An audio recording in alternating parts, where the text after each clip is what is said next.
Yo, what's up? It's me, Solus, and today I'm gonna talk about my goals for 2026 and basically also explain my journey till now, till 2026, and how I'm gonna change it, my current situation, and things that I wanna do, the things that I wanna improve, and how I wanna grow. Is OBS rolling? Okay, OBS is working. Just checking because I had so many issues with OBS. So, basically, for the entire 2025 I was super motivated, and it's been a ride. I done so much. So how it started, what I wanted to achieve in the first place. So it was like, looking back, it was, I was super ambitious. I wanted to build a calisthenics personal brand. I want to start making like shit ton of money from YouTube shorts, which didn't pan out quite right. I also had some other projects, like I was running this Etsy store, and like I was making just quite, like it was fully automated. I was running it with my friend. I was making quite some money, but we were running it. It was super sketchy way, and during Q4 I made like uh, 1K sale from one person who bought it, but then like basically I lost it, you know. So no, I didn't lose it. What am I talking about? Yeah, like the sales just decreased to zero, to be more precisely. So yeah, I was doing all these things. Also, I was running this like CS:GO extension, and it's still on. It's called Buff Scout. It's for like scouting CS:GO skins. And I was like thinking, shit, this will be the year. And I just returned from Taiwan. In Taiwan, I had like a crazy experience. It was something completely new. It was so epic. And yeah, I was super ambitious. So basically, I had two exchanges this year. I'm studying in uni computer science. First one was in Czech Republic. Basically, I was just, it was super unproductive in my opinion. I was grinding YouTube shorts and I basically did nothing. No progress was made whatsoever. Also, yeah, I wasn't real productive. Also, I got into some bad habits there, so that also kind of fucked me up. Although it taught me some good lessons, so I appreciate it. And during the summer, I started working so much on YouTube Shorts because I had this vision, and YouTube Faceless was on a rise. So I was doing YouTube Faceless, like creating all these channels. And yeah, I had this crazy ambition of doing YouTube Shorts with this one concept, which basically putting these historical figures in YouTube Shorts and telling their stories through AI videos. And I thought I would be making like 10K.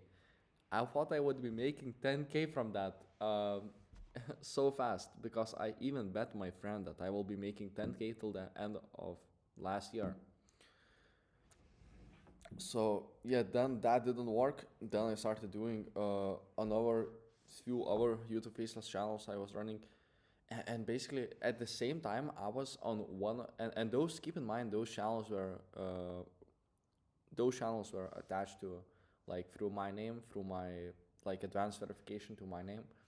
And basically I was, on the same time I was advertising my Above Scout extension, which, and you know how I was advertising it? I was going to people's comments and just spamming the same comment, just go check out my extension.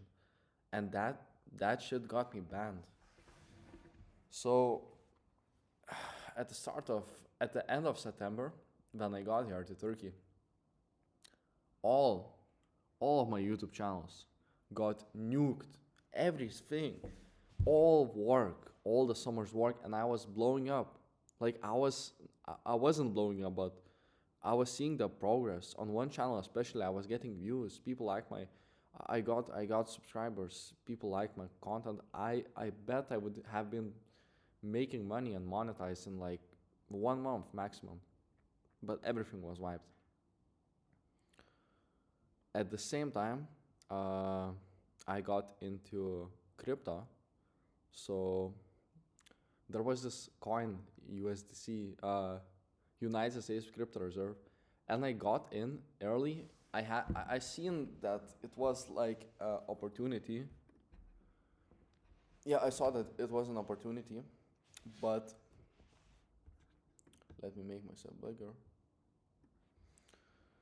I saw that it was an opportunity, but basically I got in at like 20 cents. Then I wrote that stuff to like 0.5 cents, so I was up around 120, more than 100%. Then I bought in more, then it dipped, then I sold everything, and I got in at a minus like half a K, and then it went up to 1.2. Bro, imagine if I had left everything, or I would have gotten, yeah, I would have like 50K. I would have had 50K. Imagine that. And then, what else? Oh yeah, then there was this another like coin. Uh, Bro, this is just shiny object syndrome. Like I could have made money, but like I was up, and I was still holding, and then I'm down. So I was profitable. I was just, my entries were good, just that I was holding it. I was and I was so impatient. I was so impatient, super impatient. And of course, I was doing 100 things at the same time. Then I got desperate. I got into trading. The first, the basically the first trade I did, I got 200, 250 euro bonus. Like I made 250 euros in span of 20 minutes. Imagine, and before that I did so much learning, free content. It was low market cap stocks trading on news. And basically, after that, yeah, I lost everything. I lost everything that I have made, and I lost even more. Not so much, but I lost some stuff. Then I got into poly market trading.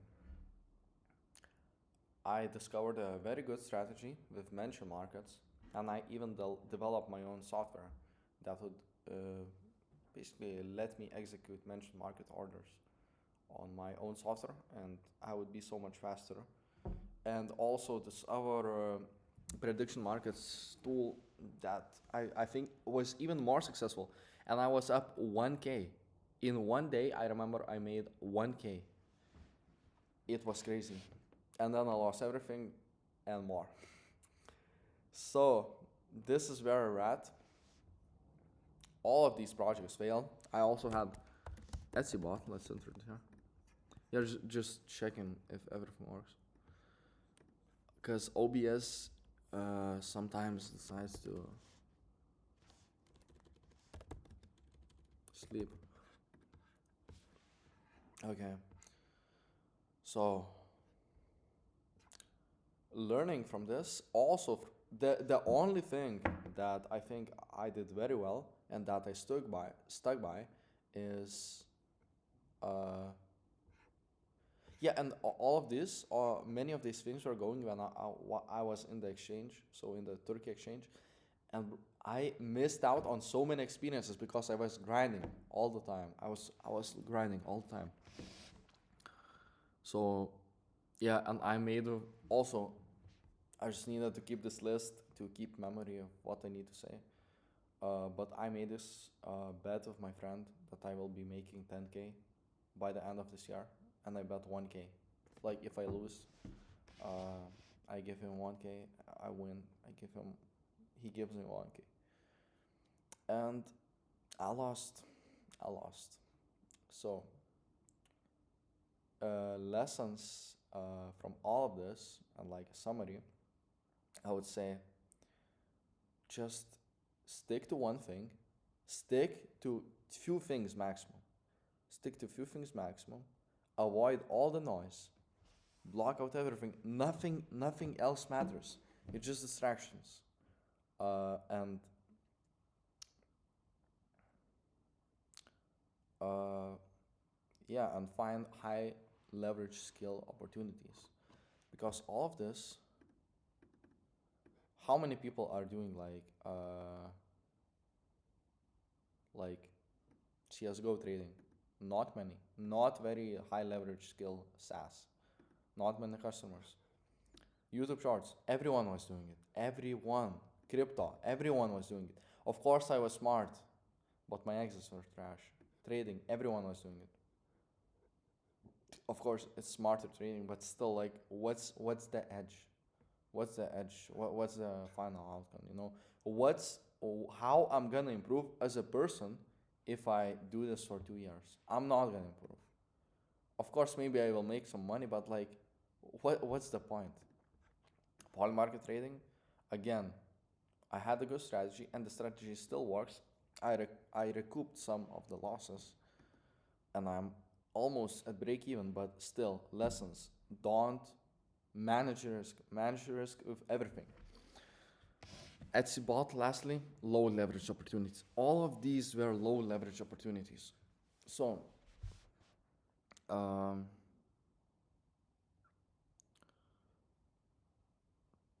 so also another thing. So from this we can draw, like, let's do conclusions. Also, another conclusion is that you don't need to say anything to anyone what you're gonna do. Like, you don't need to make any bets, because when you're making some bet, you're basically using uh, inner intention, which means that you're forcing the world to adapt to your rules. And of course, uh, this this could work because you're putting so much pressure. Of course, the pressure is psychological, but I think it's just, world doesn't work that way. You just do what you can do. You just imagine this vision, and the work needs to be stress free. You need to be detached, completely detached from the outcome. Imagine if you have to. I read about this very good analogy. Imagine if you had to climb a mountain.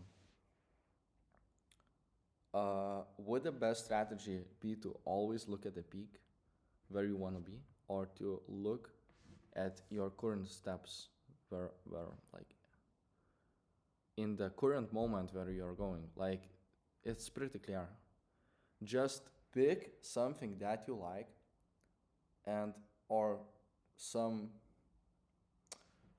That's not a good criteria, but I think that's one of the a good criteria. Yeah, pick some direction and just go and just go and just improve every single day. So, also, not telling anyone what you're doing. So, why there is no point in telling anyone what you're doing? Literally no point, unless those people share the same mindset. If they don't share, you're just gonna run into you're just gonna run into resistance. Imagine you wanted to be someone great, and like, imagine you wanted to be like a very good runner when you were like, at the moment you were fat. And imagine you were started telling everyone in your family, like all your friends. First of all, you would feel great in the moment because your mind works that way. You would feel the endorphins. Oh, I'm like, your mind would believe that you're actually doing and achieving things, which it just false dopamine, because some people would be giving you like applause. Ah, that's great, but you're actually not doing anything. Secondly, it's some people are gonna say, nah, you cannot do it. Like, stop dreaming. So now you're gonna be upset. Now you're gonna be like, you're gonna get this false dopamine from people who uh, encourage you, but you actually haven't done anything, and you're gonna be also like you're gonna feel this uh, anger from people that don't believe in you. So the conclusion is, and you need to live for yourself. Like I'm no, like okay, I'm gonna talk from my perspective. I need to live for myself. I like I love my position that I am now in life, and just I love who I am, and I love to improve myself. So, and I don't need to tell anyone or to brag about anything about my achievements, because that's or what I'm gonna do, because that's for me. I do those things for me. So, uh, thing that could be concluded is don't, or just use outer intention. So it's from this book, Reality Transurfing. I think it summarizes this principle.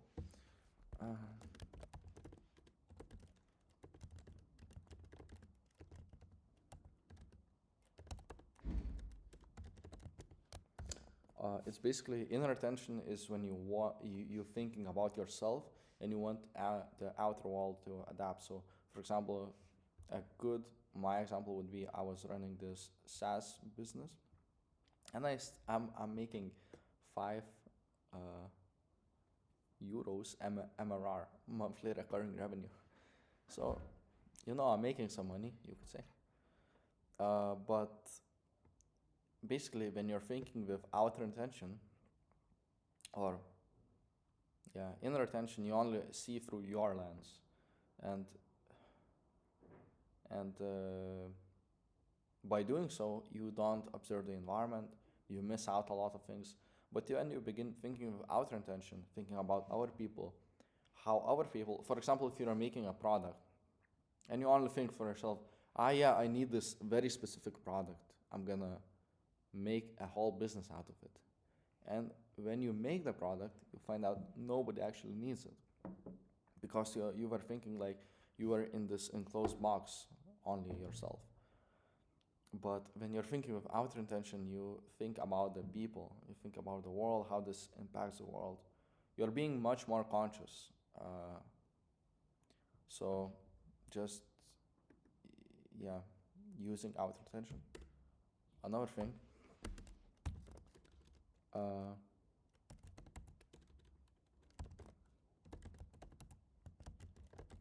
don't spread out focus.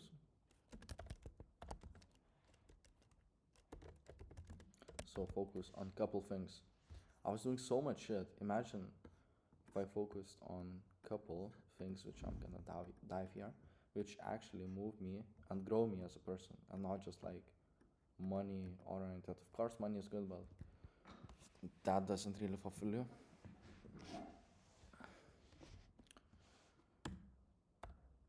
And also, I didn't really include this, but I think just living life more.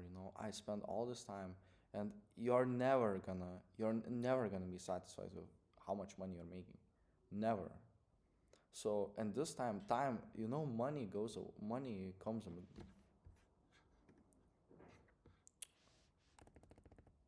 let me use the halo light. Uh, Board studio light. Here we go.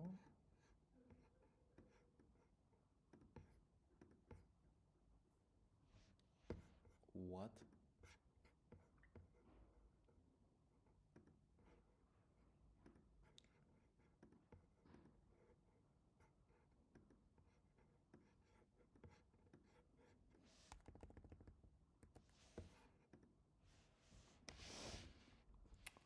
Okay, I'm just gonna record like this. For me, there was like a mode where I saw like this halo thingy, but I guess my MacBook is booked. Okay, like you can see a silhouette of my face. I think it's enough. uh, what I was talking about. Yeah, so the time is never going to. I just want to see how I look when the board is shining. Can I catch it? Okay, whatever. So time is never gonna back. Money is going to go back, and relationships like come and go. That's just part of life. But money, like time, is never gonna come back. And I think, of course, now I learned my lesson. And thinking back on this exchange, for example, this exchange could also summarize life very well. So, at the start of your life, you're thinking, "Oh, I'm just gonna focus on this. Fuck everything else. Fuck hanging out with people, etc. Like relationships, etc. Nah, waste of time." Then you work, work, work, work. See, oh shit, life is going to its end. And maybe you have made a lot of money. Maybe you are successful in terms of business, like looking like you are important. But who cares? All this time is never gonna come back. You are never gonna be that young again. You're never gonna spend that time in college with these very interesting people. Never. So just and I think this mindset really is bad in influencers and uh like these hyper gurus, who like, okay, a good example, Andrew Tate. Of course, some things he says is good, but you need to be authentic. You need to, okay, I'm just gonna say to myself again, I need to be authentic. I need to think for myself. I don't, of course, I can think about things that people say and reflect on them, but I need to be authentic. So, uh, living life daily, not just for the weekends. Enjoy.